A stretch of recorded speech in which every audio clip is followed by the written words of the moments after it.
face, Extraction is a scary game. And we tried at every point to get that fear and sort of adrenaline pumping experience into it wherever we could through design and clever use of things like lighting.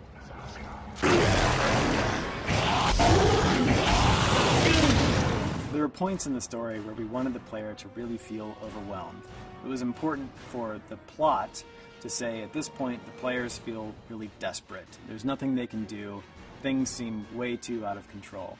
So we actually designed rooms in the game where we would throw just an insane number of enemies at the player. Or we would sort of not put much health or ammo around so that you were in a really desperate situation.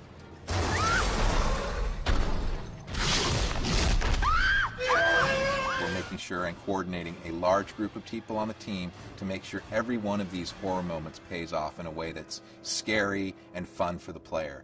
If you're playing the game and it's just action, action, action, action every step of the way, it's really going to be hard to scare the player. And what we're doing in Extraction is making sure that we kind of retain a similar pacing to the original Dead Space that kind of gives you those highs and lows. So once you're kind of in one of those lows and you're not sure what's going to pop around the corner, maybe we hit you with something or maybe we don't, and we continue to have that tension build until we do hit you with a scare moment.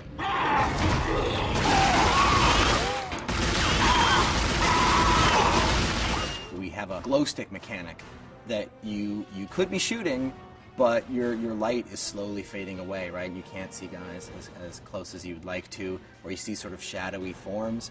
A lot of great fear comes from fear of the unknown and not really being able to see what's going on completely. We want the light to be playing across things in sort of interesting ways that makes it sort of, what is that over there? And sometimes it's nothing, and sometimes it is something.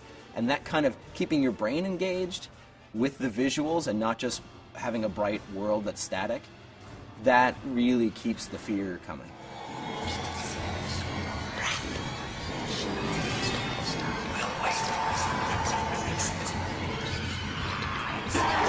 I think one of the greatest things about this game is that it really feels like you're playing a character in a horror movie. The camera, the way that we frame all the action, and the sort of cinematic feel you get from an authored camera really, really immerses you like no game that I've ever seen before.